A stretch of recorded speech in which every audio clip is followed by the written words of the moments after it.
हिंदू धर्म में पशु बलि। हिंदू पशु बलि की प्रथा हाल के दिनों में ज्यादातर शक्तिवाद से जुड़ी हुई है और लोग हिंदू धर्म की धाराओं में स्थानीय लोकप्रिय या आदिवासी परंपराओं में दृढ़ता से निहित है। पशु बलि भारत में प्राचीन वैदिक युग का हिस्सा थी और इसका उल्लेख पुराणों जैसे शास्त्रों में मिलता है। हिंदू धर्म ग्रंथ ब्रह्म वैवर्त पुराण इस कलियुग में अश्वमेध यज्ञ को निषिद्ध करता है। हालांकि ये धारणा की पशु बलि केवल प्राचीन गैर वैदिक युग में ही प्रचलित थी, इसका विरोध अश्वमेध और अन्य अनुष्ठानों जैसे उदाहरणों से होता है जो वेदों में निहित हैं। इतिहास और देवी भागवत पुराण, कालिका पुराण तथा शैव और शाक्त आगम जैसे पुराणों में पशु बलि का विधान है।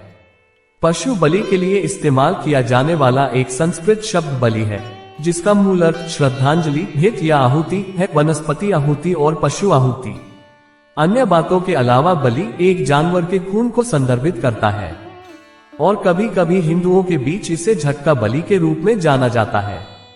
कालिका पुराण में बलि बलिदान, महाबलि, महान बलिदान को क्रमशः बकरे और हाथी की हत्या के अनुष्ठान के लिए अलग किया गया है। हालांकि शक्ति धर्मशास्त्र में मनुष्यों का संदर्भ प्रतीकात्मक है और आधुनिक समय में पुतले के रूप में किया जाता है। उदाहरण के लिए सर जॉन वुडरॉफ ने कर्पूरादि स्तोत्रम पर एक टिप्पणी प्रकाशित की, जहां उन्होंने लिखा है कि श्लोक 19 में सूचीबद्ध बलि के जानवर 6 शत्रुओं के प्रतीक हैं, जिसमें मनुष्य गर्व का प्रतिनिधित्व करता है। ब्राह्मण ग्रंथों में स्पष्ट रूप से कहा गया है कि वैदिक भारत में 5 प्राणी बलि के लिए उपयुक्त थे, अवरोही क्रम में मनुष्य, घोड़ा, मवेशी, भेड़ और बकरी। ऋग्वेद और अन्य वेदों में पशु बलि सहित बलिदानों का विस्तृत वर्णन मिलता। अश्वमेध एक अनुष्ठान जिसमें घोड़े को 1 वर्ष तक स्वतंत्र रूप से घूमने की अनुमति दी जाती थी, फिर अंत में उसकी बलि दे दी जाती थी। इसका उल्लेख यजुर्वेद जैसे वैदिक ग्रंथों में मिलता है। महाकाव्य महाभारत में युधिष्ठिर कुरुक्षेत्र युद्ध जीतने के बाद चक्रवर्ती सम्राट बनने के लिए अश्वमेध यज्ञ करते हैं। हालांकि महाभारत में चेदी राजा उपरिचय वसु द्वारा किए गए अश्वमेध का भी वर्णन है। गुप्त साम्राज्य, चालुक्य वंश और चोल वंश के शासकों ने अश्वमेध का प्रदर्शन किया। अग्निसोम सभी सोम बलिदानों में सबसे सरल था, जिसमें पशु बलि ने एक महत्वपूर्ण भूमिका निभाई थी। इसके लिए आवश्यक था कि देवताओं को अमृत अर्पित करने के दिन से पहले अग्नि और सोम को एक बकरे की बलि दी जाए। सवानिया यज्ञ में अग्नि को दिन भर बलि दी जाती थी। ये अनुष्ठान जानवर की हत्या पर केंद्रित नहीं थे, बल्कि शक्तियों के प्रतीक के रूप में इसकी बलि दी जाती थी। 6वीं से 8वीं शताब्दी में लिखे गए भागवत पुराण में कृष्ण लोगों से कहते हैं कि कलयुग, जो वर्तमान युग है, में पशु बलि न दें। ब्रह्म वैवर्त पुराण में कलियुग में पशु बलि को कले वज्र या निषिद्ध बताया गया है। आदि पुराण, बृहन्नादीय पुराण और आदित्य पुराण भी कलियुग में पशु बलि की मनाही करते हैं। हिंदू धर्मग्रंथों के कुछ रूढ़िवादी व्याख्याकार जैसे कि श्री चंद्रशेखरेंद्र सरस्वती का मानना था कि कलियुग में निषेध केवल कुछ प्रकार के पशु बलि पर लागू होता है, विशेष रूप से गाय और घोड़े की बलि। ऐसी व्याख्याएं वैदिक पशु बलि को उचित ठहराती हैं। इसे एक महान आदर्श के लिए पहुंचाई गई छोटी सी चोट के रूप में देखते हुए तथा यह विश्वास करते हुए कि बलि दिया गया पशु उच्च अवस्था को प्राप्त करता है, जबकि कुछ आधुनिक हिंदू पशु बलि से बचते हैं। पूरे भारत में इसके कई अपवाद भी हैं। सामान्यतः जहां पशु बलि की प्रथा है, उसे कुछ देवताओं द्वारा वांछित माना जाएगा, लेकिन अन्य द्वारा नहीं। हालांकि हिंदू भोजन प्रसाद आमतौर पर शाकाहारी होते हैं, लेकिन बलि के जानवरों की पेशकश प्रचलित है और लोकप्रिय हिंदू धर्म में महत्वपूर्ण अनुष्ठान बनी हुई है। पशु बलि पूर्वी भारत के असम, उड़ीसा, झारखंड, पश्चिम बंगाल और त्रिपुरा राज्यों के साथ साथ नेपाल राष्ट्र में भी प्रचलित है। इस बलि में बकरियों, मुर्गियों, कबूतरों और नर भैंसों की बलि दी जाती है। उदाहरण के लिए नेपाल में सबसे बड़ी पशु बलि 3 दिवसीय गधीमाई त्योहार के दौरान दी जाती है। 2009 में यह अनुमान लगाया गया था कि 250,000 से अधिक जानवर मारे गए थे, जबकि 5 मिलियन भक्त उत्सव में शामिल हुए थे। नेपाल सरकार ने 2015 में गधीमाई उत्सव पर प्रतिबंध लगा दिया था।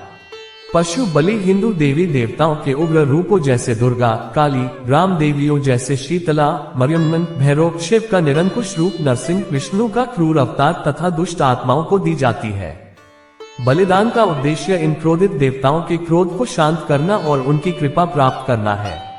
ओडिशा राज्य में हर साल अश्विन सितंबर अक्टूबर के महीने में आयोजित होने वाली उनकी वार्षिक यात्रा त्योहार के अवसर पर बौद्ध जिले के कांतमाल की अधिष्ठात्री देवी कंधेन बूढ़ी के सामने बकरी और मुर्गी जैसे जानवरों की बलि दी जाती है।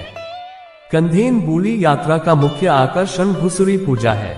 घुसुरी का अर्थ है एक बच्चा सुअर, जिसे हर 3 साल में देवी को बलि दी जाती है।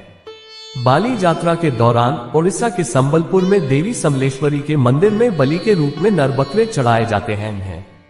भारत के ओडिशा में सोनपुर की बाली यात्रा भी अश्विन सितंबर अक्टूबर के महीने में मनाया जाने वाला एक वार्षिक त्योहार है, जब पशु बलि समलेश्वरी, सुरेश्वरी और खम्बेश्वरी नामक देवताओं की अनुष्ठान पूजा का एक अभिन्न अंग है।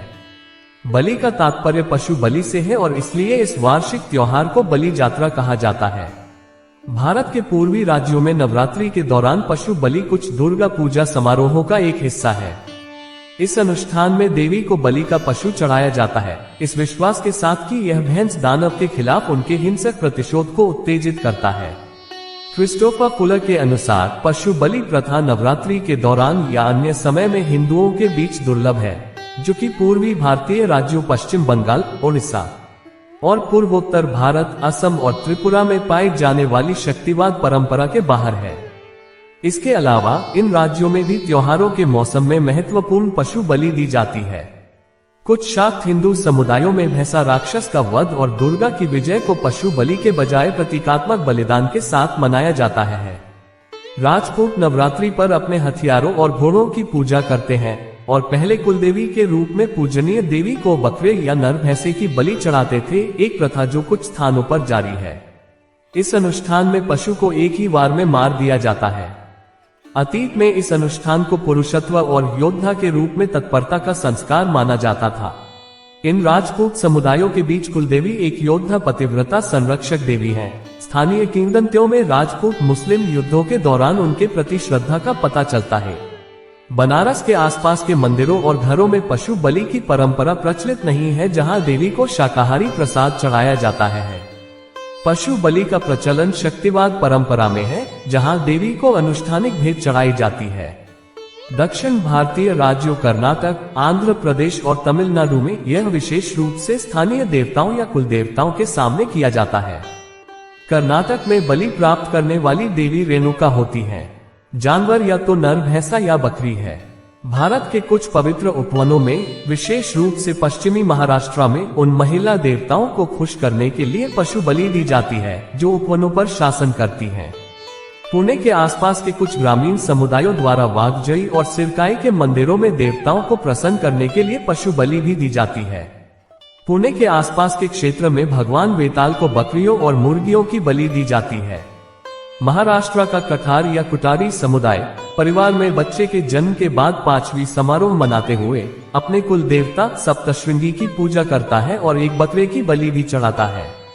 इसके बाद 12वें दिन बच्चे का नामकरण संस्कार किया जाता है। अगर वीडियो अच्छा लगा तो मेरे चैनल को सब्सक्राइब जरूर करें।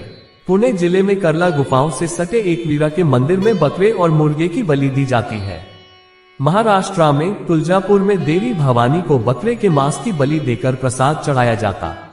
भगवान विष्णु को समर्पित वैष्णव संप्रदाय, जिसका अधिकांश हिंदू पालन करते हैं, पशु बलि पर प्रतिबंध लगाता है। आंध्र प्रदेश में अहोबिलम भगवान विष्णु के सिंह मुख वाले अवतार नरसिंह की पूजा का केंद्र है, जिन्हें 9 हिंदू मंदिर और अन्य तीर्थस्थल समर्पित हैं।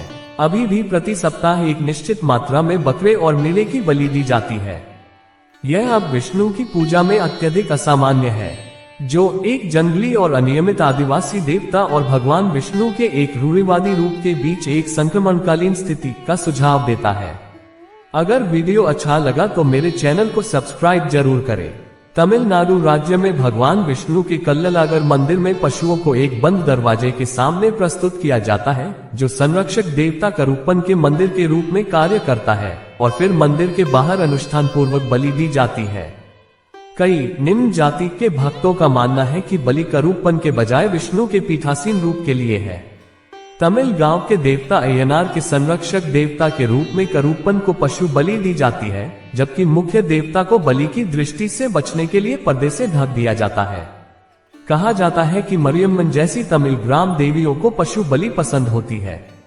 करूपन या कोई अन्य संरक्षक देवता उसकी ओर से पशु बलि स्वीकार करता है। हालांकि पशु बलि त्योहारों में सीधे देवी को चढ़ाई जाती है, आमतौर पर मंदिर परिसर के बाहर। भारतीय राज्य केरल के उत्तरी मालाबार क्षेत्र में पूजा का एक लोकप्रिय हिंदू अनुष्ठान थेयम देवताओं को रक्त अर्पित करना है। तेयम देवताओं को मुर्गे की बलि के माध्यम से प्रसन्न किया जाता है, जहां धार्मिक मुर्गों की लड़ाई तेयम देवताओं को रक्त अर्पित करने का एक धार्मिक अभ्यास है। शक्तिवाद या मातृदेवी की पूजा में लगभग हमेशा पंचमकार पूजा की आवश्यकता होती है, जैसा कि भूतों या स्थानीय देवताओं की पूजा में होता है, जो किसी भी स्थान के आदिम निवासी होते हैं। ये प्रथा पूरे ग्रेटर इंडिया में मौजूद है, यहाँ तक कि जहाँ हिंदू धर्म में गिरावट आई है, वहाँ भी बर्मीनट देवता पूजा, इंडो चाइनीज स्पिरिट हाउस पूजा और फिलीपीन देवता एनिटो पूजा है। पंचमकार अनुष्ठानों के संबंध में शैव आगम, शाक्त आगम और कौल हिंदू धर्म तंत्र जैसे यमला और मातृतंत्र का उल्लेख करते हैं। कुलमार को भूत तंत्र के नाम से भी जाना जाता है। तमिलनाडु राज्य में पशु बलि को 1951 में गैरकानूनी घोषित कर दिया गया था और 2004 में इसे रद्द कर दिया गया, जबकि गुजरात में 1971 से यह अभी भी गैरकानूनी है। पहले राजपूत शासकों द्वारा भैंस की बलि दी जाती थी, लेकिन अब यह प्रथा बंद हो गई है और मातृ देवियों को दिया जाने वाला प्रसाद शाकाहारी हो गया है। इंडोनेशिया के बाली द्वीप पर कुछ हिंदुओं द्वारा पशु बलि की प्रथा प्रचलित है। तबोह राह की धार्मिक मान्यता बलि हिंदू धर्म के पशु बलि के एक रूप में एक धार्मिक मुर्गा लड़ाई शामिल है, जहां एक मुर्गे को धार्मिक रीति रिवाज में इस्तेमाल किया जाता है। उसे धार्मिक और आध्यात्मिक मुर्गा लड़ाई में दूसरे मुर्गे के खिलाफ लड़ने की अनुमति दी जाती है, जो तबोह राह का एक आध्यात्मिक तुष्टिकरण अभ्यास है। बुरी आत्माओं को खुश करने के लिए शुद्धिकरण के रूप में रक्त का रिसाव आवश्यक है और अनुष्ठानिक लड़ाई पवित्र लोमतार पांडुलिपियों में निर्धारित एक प्राचीन और जटिल अनुष्ठान का पालन करती हैं। अगर वीडियो अच्छा लगा तो मेरे चैनल को सब्सक्राइब जरूर करें। पशुओं का वध भारत में एक विवाद का विषय है और इसमें भी गाय का वध तो अत्यंत भावनात्मक विषय है। इसका कारण यह है कि हिंदू, बौद्ध, जैन, सिख और पारसी धर्म पशुओं को प्रिय और सम्मान योग्य मानते हैं। दूसरी ओर इस्लाम और अन्य भारतीय धर्म पशुओं के मांस को खाद्य के रूप में स्वीकार करते हैं। केरल, गोवा, पश्चिम बंगाल और पूर्वोत्तर भारत के राज्यों को छोड़कर भारत के अधिकांश राज्यों में मवेशी वध के खिलाफ कानून लागू है। 26 अक्टूबर 2005 को भारत के सर्वोच्च न्यायालय ने एक ऐतिहासिक निर्णय में भारत में विभिन्न राज्य सरकारों द्वारा बनाए गए गोहत्या विरोधी कानूनों की संवैधानिक वैधता को बरकरार रखा। भारत के 28 राज्यों में से 20 राज्यों में गायों के वध या बिक्री पर रोक लगाने वाले, वध की गई गाय के अधिनियम को विनियमित करने वाले विभिन्न कानून थे। अरुणाचल, असम, गोवा, केरल, तमिलनाडु, मिजोरम, मेघालय, मणिपुर, नागालैंड, त्रिपुरा और पश्चिम बंगाल ऐसे राज्य हैं जहां गोहत्या पर कोई प्रतिबंध नहीं है। भारत में मौजूदा मांस निर्यात नीति के अनुसार गोमांस गाय, बैल और बछड़े का मांस का निर्यात प्रतिबंधित है। मांस में अस्थि, शव, भैंस का आधा शव भी प्रतिबंधित है और इसे निर्यात करने की अनुमति नहीं है। निर्यात के लिए केवल भैंस के कमजोर मांस, बकरी और भेड़ और पक्षियों के मांस की अनुमति है। अगर वीडियो अच्छा लगा तो मेरे चैनल को सब्सक्राइब जरूर करें। भारत को लगता है कि हड्डियों के साथ मांस पर प्रतिबंध के साथ केवल हड्डी रहित मांस के निर्यात पर प्रतिबंध से भारतीय मांस की ब्रांड छवि बढ़ेगी। जानवरों के शवों को डिबोनिंग से कम 24 घंटे पहले परिपक्वता के अधीन किया जाता है। माना जाता है कि हड्डी हटाने के संचालन के दौरान बाद में गर्मी प्रसंस्करण पैर और मुंह रोग वायरस को मारने के लिए पर्याप्त है। शाकाहार पर गैर भारतीयों और भारतीयों के विचारों के बीच कई विरोधाभास हैं। DN झा के 2009 के काम the myth of the Holi cow के अनुसार, उदाहरण के लिए, गायों सहित मवेशी प्राचीन काल में न तो हिंसात्मक थे और न ही पूजनीय थे, लेकिन उन्होंने वेदों, उपनिषदों या किसी अन्य हिंदू धर्मग्रंथों से कोई प्रमाण नहीं दिया था। वैदिक विद्वानों ने उन पर आरोप लगाया कि उन्होंने जानबूझकर संस्कृत शब्दों की गलत व्याख्या की। गृह्य सूत्र में ये सिफारिश की गई है कि अंतिम संस्कार समारोह के बाद शोक मनाने वालों को बीफ खाना चाहिए। इतिहास के मुताबिक प्राचीन भारत में सिंधु घाटी सभ्यता के समय से ही गोमांस और जंगली सुअर का व्यापक रूप से सेवन किया जाता था। वैदिक युग में पशुओं और गाय की बलि आम बात थी। 1500 और 500 BC के बीच मांस देवताओं को चढ़ाया जाता था और उसके बाद उसे दावतों में खाया जाता था। दोस्तों, आज के वीडियो में इतना ही। अगर वीडियो अच्छा लगा तो मेरे चैनल को सब्सक्राइब जरूर करें और हो सके तो वीडियो को ज्यादा से ज्यादा लाइक और शेयर करें। कल एक और नए वीडियो लेकर आपके सामने उपस्थित होंगे। तब तक मुझे दीजिए इजाजत। आप सब खुश रहे, स्वस्थ रहे, इसी तमन्ना के साथ गुड बाय।